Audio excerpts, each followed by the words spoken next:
when are we going to hear your next speech at Toastmasters, given that the last speech took place back in October, November?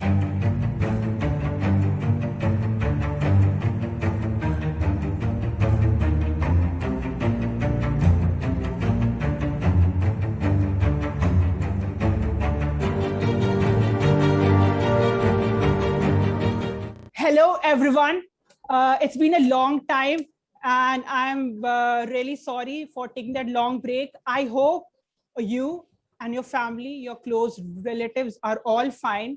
And if they are not fine, I hope that they recover very, very soon. And today, for the 5th episode of the CCT Talk Show, I have someone who is practicing as a CA at PwC and is also the mother of Capital City Toastmasters. That is the Vice President Education.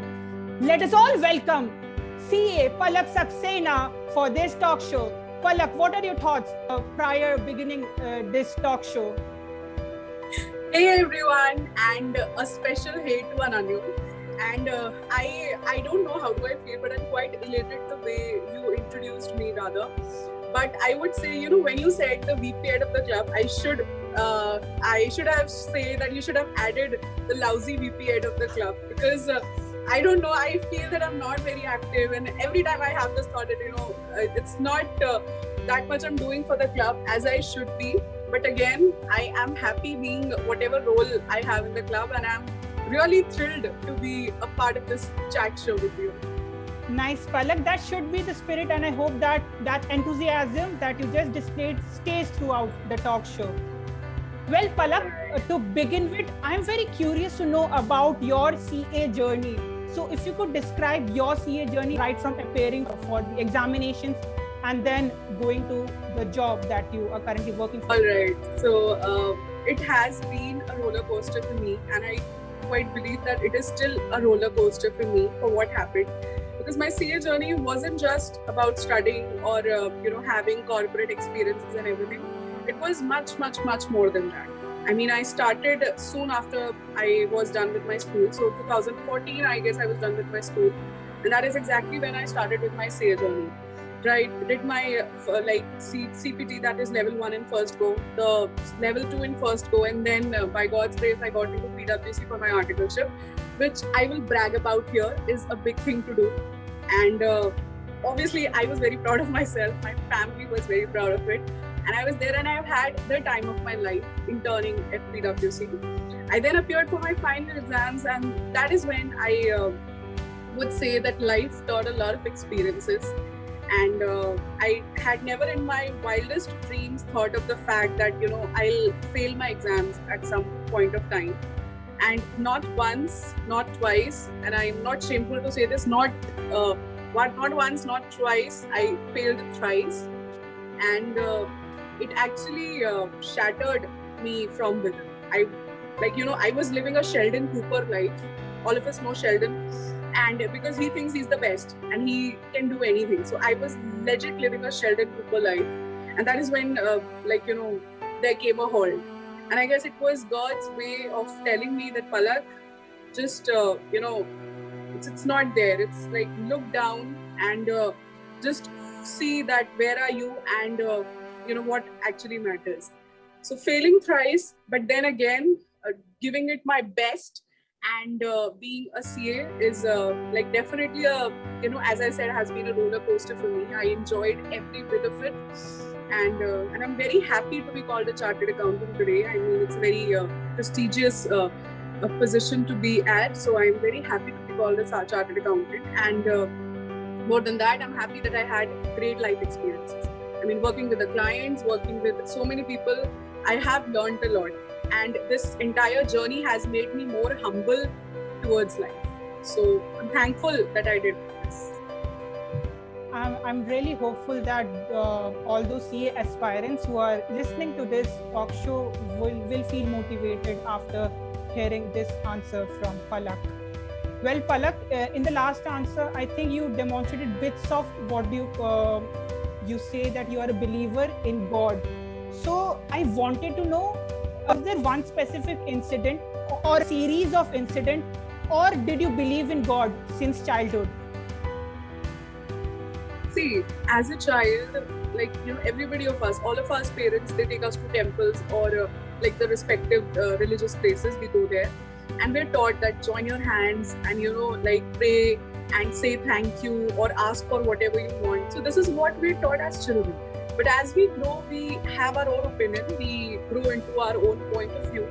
And as I grew, again, because I come from a very religious family, and you can also see me wearing something that my parents made me wear, right? So I come from a very religious family, and of course, I was inclined towards towards faith, towards God. But what I would say here is that my idea of God, my idea of faith at this point of time is entirely different from what people say.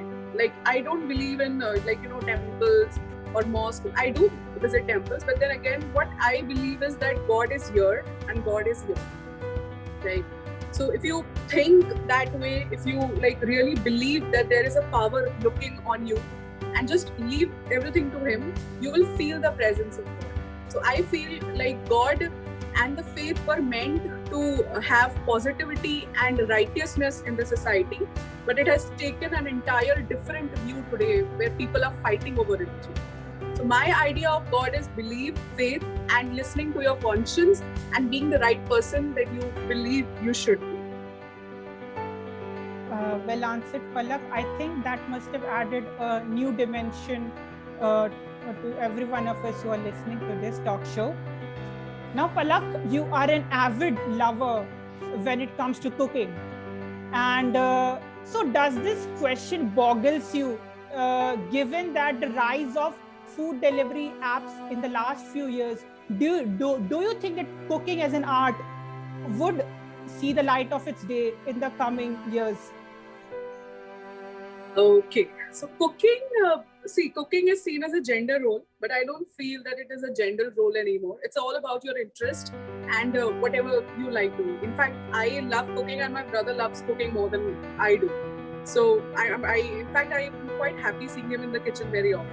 Now, getting back to your question about how cooking is a lost art or something like that, I believe that if you like something and if you have a passion for something, and in your free time you feel like doing that thing to enjoy and have a moment of happiness, that thing can never be taken aback.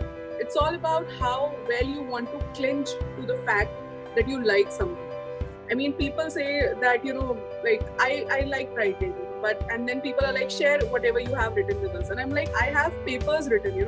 I am not somebody who sits and types. I like getting into a calm column and just sitting idle, take a paper and pen and write like that.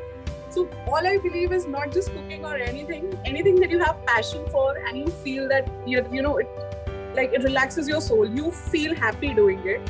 It can never go unnoticed or it can never be lost, right? So I'm happy that people come forward for cooking and everything. It's no more a gender role. And you might have seen a lot of things I made on Instagram. So yes, I love cooking. Definitely. I'd request all of you who are listening to this podcast to check out Palak's Instagram page for the same.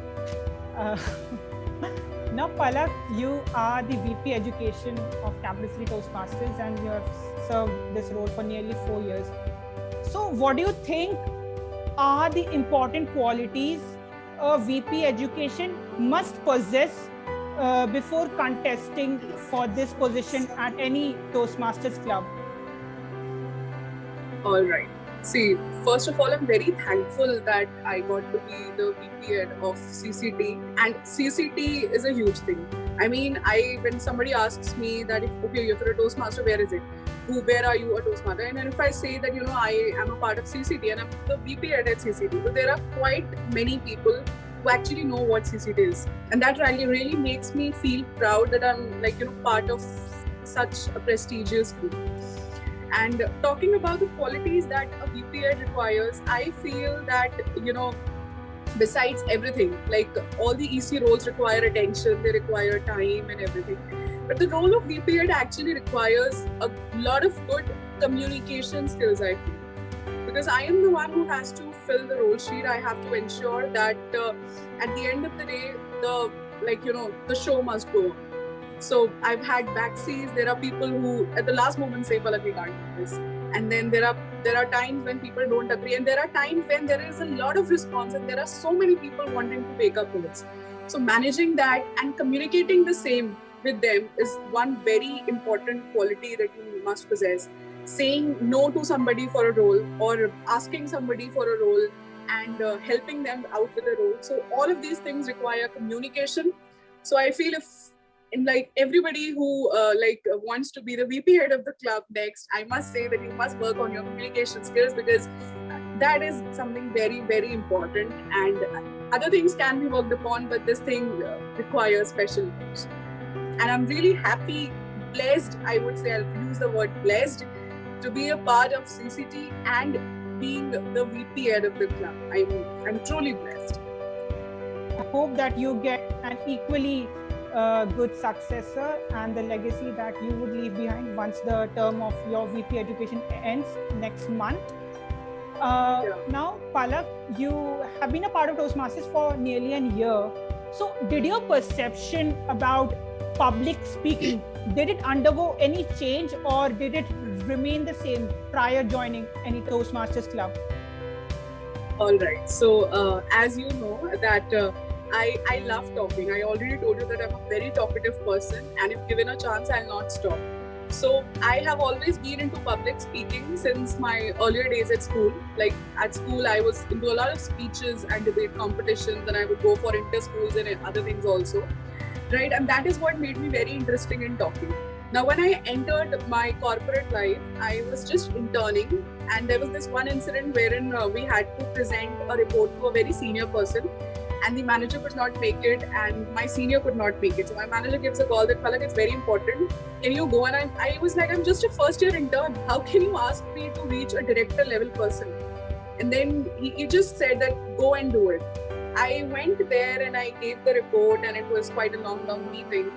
And that is when, after certain days, my manager tells me that that person contacted, and who was that girl who came that day to present the report? I mean, she was way, way, way above of whatever designation she is at. So I would say I love talking. I have always been happy about it. And this was the reason I joined CCT. So whenever given a chance to take a role, whenever given a chance to talk, I love talking. But yes, I would say CCT has added a lot of colors to the already, to the rainbow that I already had. I mean, it has been a great, great journey. This 1 year journey has been great at CCT. I was, an anxious speaker. I was more into shouting and a lot of movements. But now I see calm and composure in what I speak and how I deliver. And again, a lot of improvements have been done in terms of vocabulary and the filler words that we use. So CCT has actually made the graph go like this.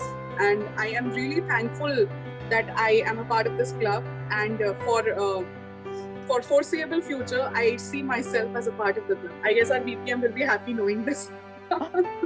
Well, Palak, that does assure that Capital City Toastmasters would have a bright future in the coming months. So with that, we come to an end to the first segment of this talk show, and we'll move on to the second segment, which is the table topic or the impromptu speaking session, where in Toastmasters, there's a table topic master who presents the topic to the speaker on the stage impromptu, and the speaker needs to deliver a speech for 1 to 2 minutes.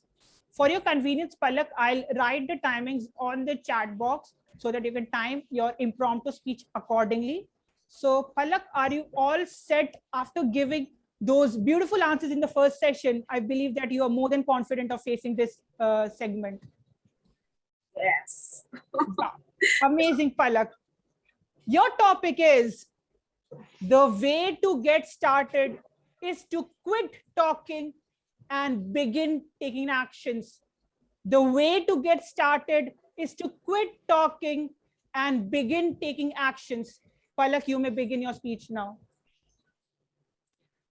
Thank you for the topic, and I really love table topic sessions, but we will talk about it after that.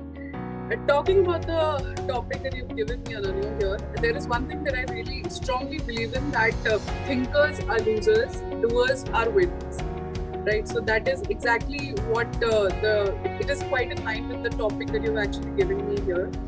I really believe, and I have seen it in my life as well, that whenever there has been a difficult situation, nobody's life has ever been a bed of roses, and everybody has had their share of difficulties and problems. But in like 25 years of my life, that I've seen all the problems that I came across, be it as a child in the school or as a professional in office or as an individual, you have your personal life problems as well.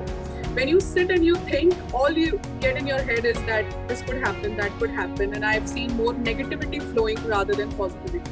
But I feel that if you're stuck in a problem, the better way out of it is that go for it. Don't think about it, because when you think a lot about it, I feel that bad happens. And the best way of tackling everything is going and tackling it at the moment. Because if you think, you tackle it in your head first, and then you go and you tackle it by doing whatever you're supposed to do. So you can actually save time, your effort, and the need of it by just going and tackling the thing you want to do. So there are many people that I really talk to who want to work on their public speaking skills and want to work on other things also. Like I would say I was quite an overweight. I'm still an overweight, and I would still think that how to lose weight and everything. But then again, for people who think how to improve on their public speaking, this is the time to go and work on it.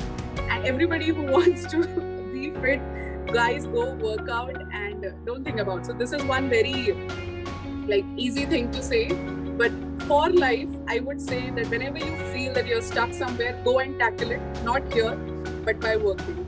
Thank you. Wow, Palak, that was such a thoughtful speech that you presented, Palak. Really inspirational to say.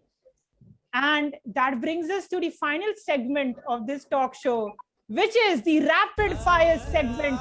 Palak, you will face 6 questions and you need to answer instantly. Palak, are you ready to face those 6 dreary questions from Ananya? I wasn't nervous up till now, but I'm very nervous now as to what are you going to ask. But yes, I'm ready. Go for it. Let's face it, Palak, together. Your first question is, since you're a shopping lover, what is the maximum amount that you have spent at a shopping mall? See, if I answer this and I would go back and tell my parents that, see this video, that would be very bad. But I'll be very honest here. So the maximum I've spent at one time in a shopping mall over clothes is 57,000. And that is a huge amount to say, but 57,000. What is the stupidest thing you have done because someone dared you to do so? I flirted with a flight attendant while I was on my way to Dubai because I lost a bet, and I'm not good at flirting, but my friend wanted to, so I had to. And I flirted with the flight attendant. He was very cute, to be very honest. So here's a third question. What part of human face is your favorite? My favorite are the eyes because, these days we have masks on. So eyes are what is visible. But other than that, also you talk a lot with your eyes. And be it you're in a professional environment or personal environment, you talk a lot with your eyes. So eyes. Well, if you had to work, but didn't need the money to do that work, what work would you like to do? I would love to be a chef. I love cooking. And I love writing as well. So if somebody calls me to be a writer in some magazine or a chef somewhere, if they would like whatever I cook. So I would love to do these 2 things for no money at all. What is the best and worst part of your personality? The best part of my personality is that I'm very humorous. When I talk to people in whatever environment I am, they love me. So I'm very humorous and I'm very talkative. That is the best part of it. The worst part of it is that, whenever something low or something not so dignified or something not good happens, I get anxious a lot. So I really need to work on my anxiety at times. I'm not a patient that way, but yes, I think I should work on how anxious I feel and how anxious I get at certain times. Well, now your last question. When are we going to hear your next speech at Toastmasters, given that the last speech took place back in October, November last year? I would like to apologize for that, but I know that it's been a long time. I've been taking roles. But as you have said and as you've come back to me a lot of times that Palak, you need to take serious roles, huh? You're not taking roles. So very soon, and it's the month of May. I promise you, you'll see me taking a speech this month itself. Well, Palak, glad to know that, Palak. And finally, I have reprised my previous role as a VP Education in convincing you for taking up a speech slot. And that brings an end to this talk show, Palak. Palak, any final thoughts that you would like to share before leaving? See, when you told me that I should be here, and I've seen people like Arpit, Anushka, and other people coming forward and doing this, I did not see myself that capable of doing this. But then again, you being you convinced me, and you really put that confidence in me that I can do this. So I'm really happy that you came up with this thing. Trust me, I enjoyed. I was nervous, but then I absolutely enjoyed, and I can continue talking if you can continue talking right now. But this was amazing, an amazing initiative, Ananya. I mean, amazing. And yes, I would also like to take the opportunity to tell everybody that this guy here, he is the president of our club, and trust me, he's doing a phenomenal job. I mean, I really respect him in the role that he is. He has come back to me with praises and good things and bad things, and he has scolded me as well at certain points. And I totally respect him for what he's doing because of the justice he's doing to his role. So amazing, Ananya. And I love CCT. Long live CCT. Wow. Let me ensure the people who are listening that I didn't pay Palak to say beautiful things about myself. And I really appreciate Palak for saying those beautiful words. With that, we come to an end to this talk show. And bye-bye, people. Take care. Bye, Palak. Thanks for Bye, coming. guys.